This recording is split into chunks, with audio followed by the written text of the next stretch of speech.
Compte rendu de la réunion extraordinaire du Conseil des ministres du 17 avril 2020. Ce vendredi 17 avril 2020 s'est tenu en vidéoconférence à la Cité de l'Union africaine et à l'hôtel du gouvernement la réunion extraordinaire du Conseil des ministres sous la présidence de son Excellence M. Félix-Antoine Tshisekedi Tshilombo, président de la République, chef de l'État. 2 points figuraient à l'ordre du jour, à savoir 1.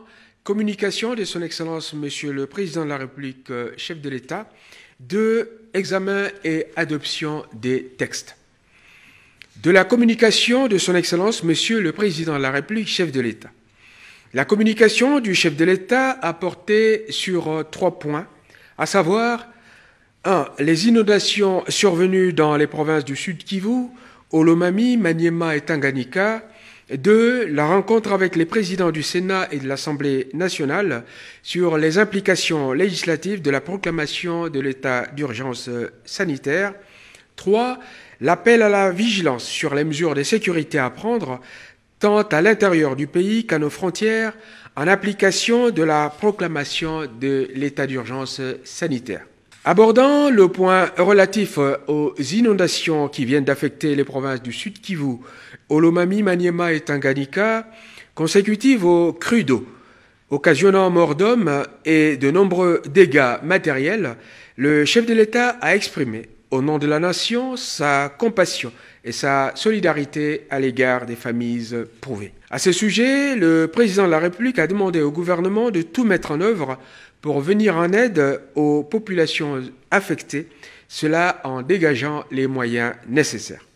Le chef de l'État a demandé au gouvernement l'envoi d'une forte délégation gouvernementale plurisectorielle sur les lieux afin de mieux appréhender les différentes implications de ce drame et d'établir un rapport aussi exhaustif que possible. Concernant sa rencontre du 14 avril dernier avec les présidents du Sénat et de l'Assemblée nationale, le chef de l'État a indiqué qu'elle rentrait dans le cadre des consultations normales qu'il mène en rapport avec les implications législatives de la déclaration de l'état d'urgence sanitaire.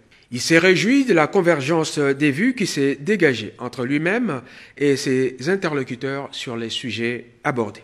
À propos de la situation sécuritaire consécutive aux mesures de restriction prises à la suite de la proclamation de l'état d'urgence sanitaire, le chef de l'État a invité le gouvernement et tous les services concernés à doubler de vigilance tant à l'intérieur qu'à nos frontières, et cela pour déjouer toute velléité de perturbation de l'ordre public et d'incursion clandestine sur notre territoire dont les frontières demeurent fermées au passage des personnes.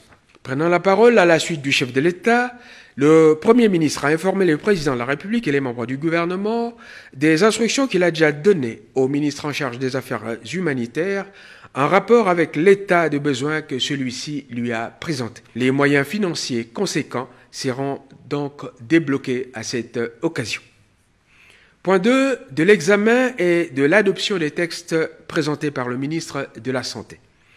Le ministre de la Santé publique a présenté au Conseil des ministres 3 projets de texte en rapport avec le Covid-19, à savoir 1. Projet d'ordonnance modifiant et complétant l'ordonnance numéro 20/014 du 24 mars 2020 portant proclamation de l'état d'urgence sanitaire pour faire face à l'épidémie de Covid-19.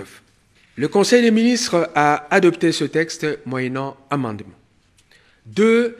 Projet d'ordonnance portant prorogation de la durée de l'état d'urgence sanitaire. Après délibération, le Conseil des ministres a adopté ce projet d'ordonnance moyennant amendement. 3.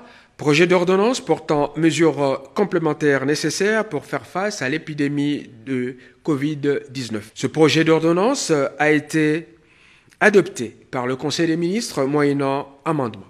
Commencé à 18h30, la réunion du Conseil des ministres s'est terminée à 19h50. Je vous remercie.